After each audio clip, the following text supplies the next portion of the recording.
Russell is here. I noticed.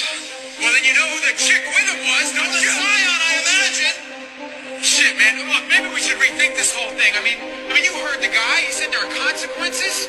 And Azrael tells us we're marked. Look, man, there is more to this than we thought about. It was close. You know, I was just letting that bitch through. You know how I felt? Righteous. Justified. Eager, even. All right, man, your eyes are kind of... My eyes are open. For the first time, I get it. When that little innocent girl let her mission slip, I had an epiphany. See, in the beginning, it was just us and him, angels and God. Then he created humans. Ours was designed to be a life of servitude, worship, and bowing and scraping and adoration. He gave them more than he ever gave us. He gave them a choice. They choose to acknowledge God or choose to ignore him.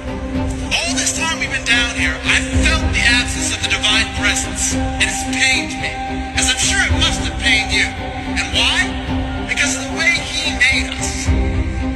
Had we been given free will, we could choose to ignore the pain like they do. But no, we're servants. Hey, you know, all I'm saying here is one of us might need a little nap.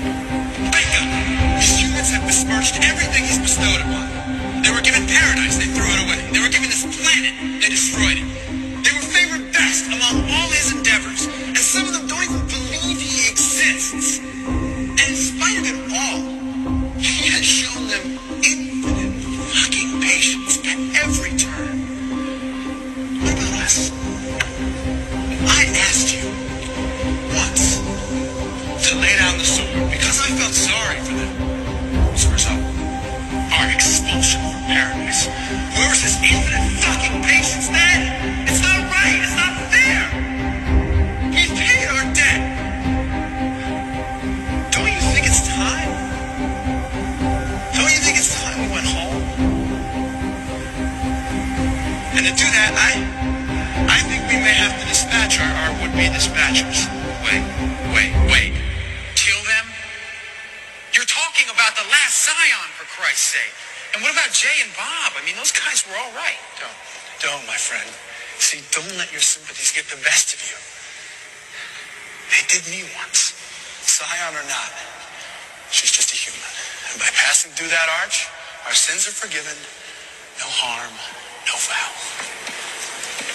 My God, I've heard a rant like this before.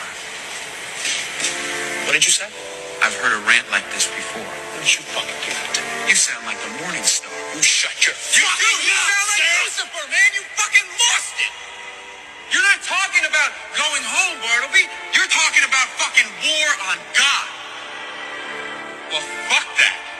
I have seen what happens to the proud when they take on the throne. I'm going back to Wisconsin. We're going home, Loki. And no one, not you, not even the Almighty himself, is going to make that otherwise. So, I want to talk about Dogma. Now, that scene in Dogma was one of my favorite scenes, one of my favorite monologues. If you're unfamiliar with Dogma, it's a cult classic. It's basically about two angels that are kicked out of heaven for defying God, and they're sentenced to Wisconsin. And their mission is to try to make it back into heaven through a loophole that humans have created. The problem is, if they use this loophole to get back into heaven, it will essentially prove God wrong, and God can't be proven wrong, and it will ultimately end in the destruction of all life. Now, the premise of it is kind of serious, but it's gone about in a humorous way. The movie itself is pretty funny. It's got some humorous overtones to it, even though it's about these really deep and poignant subject matters pertaining to God and humanity and religion, which is probably why this movie didn't do so well upon its initial release. It had a lot of controversy behind it, of course, from the religious right. If you can get past, all of that, there is a really good movie, good story, with great actors here waiting for you. Now, in this scene, what's going on is Loki and Bartleby, the two angels who've been kicked out of heaven, they've just run into the last Zion, which is the last blood relative of Jesus Christ. And this is a big deal, because this is the last person who is related to Jesus Christ on the planet. And they've come to the realization that they may have to kill the last connection to Jesus Christ in order to achieve their goal.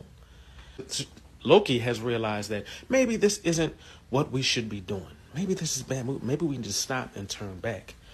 But Bartleby is not having it. Bartleby is having his Lucifer moment. And he goes on this epic tirade about how humans don't deserve the love of God. It's a really good monologue. And Ben Affleck does a really great job at illustrating Bartleby's frustration with being banished while humans basically get to do whatever they want to do and suffer no consequences. It's an epic takedown of humanity itself and the way that we treat the world, how undeserving we are of it from an angel's perspective. And Ben Affleck does an incredible job. This movie is underrated, in my opinion. More people should check it out.